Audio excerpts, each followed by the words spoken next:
8. Sacred and Profane History. The custom of looking upon the record of the experiences of the Hebrews as sacred history, and upon the transactions of the rest of the world as profane history, is responsible for much of the confusion existing in the human mind as to the interpretation of history. And this difficulty arises because there is no secular history of the Jews.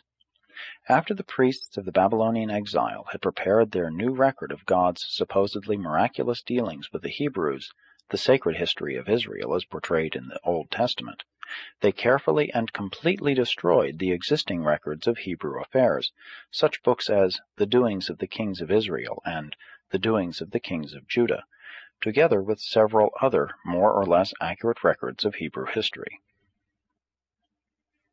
In order to understand how the devastating pressure and the inescapable coercion of secular history so terrorized the captive and alien-ruled Jews that they attempted the complete rewriting and recasting of their history, we should briefly survey the record of their perplexing national experience. It must be remembered that the Jews failed to evolve an adequate non-theologic philosophy of life. They struggled with their original and Egyptian concept of divine rewards for righteousness, coupled with dire punishments for sin. The drama of Job was something of a protest against this erroneous philosophy. The frank pessimism of Ecclesiastes was a worldly wise reaction to these over-optimistic beliefs in providence. But 500 years of the overlordship of alien rulers was too much for even the patient and long-suffering Jews.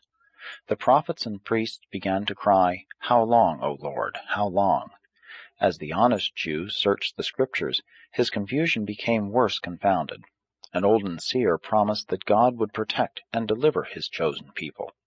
Amos had threatened that God would abandon Israel unless they re-established their standards of national righteousness. The scribe of Deuteronomy had portrayed the great choice as between the good and the evil, the blessing and the curse. Isaiah the first had preached a beneficent king-deliverer. Jeremiah had proclaimed an era of inner righteousness, the covenant written on the tablets of the heart. The second Isaiah talked about salvation by sacrifice and redemption. Ezekiel proclaimed deliverance through the service of devotion, and Ezra promised prosperity by adherence to the law. But in spite of all this, they lingered on in bondage, and deliverance was deferred. Then Daniel presented the drama of the impending crisis, the smiting of the great image, and the immediate establishment of the everlasting reign of righteousness, the Messianic kingdom. And all of this false hope led to such a degree of racial disappointment and frustration that the leaders of the Jews were so confused they failed to recognize and accept the mission and ministry of a divine Son of Paradise when he presently came to them in the likeness of mortal flesh, incarnated as the Son of Man. All modern religions have seriously blundered in the attempt to put a miraculous interpretation on certain epochs of human history.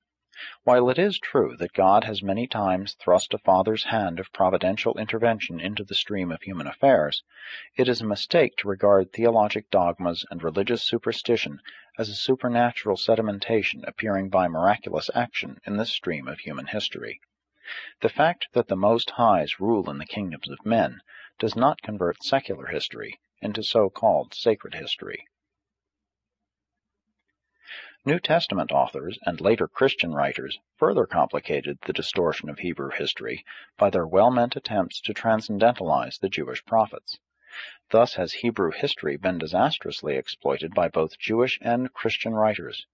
Secular Hebrew history has been thoroughly dogmatized. It has been converted into a fiction of sacred history and has become inextricably bound up with the moral concepts and religious teachings of the so-called Christian nations.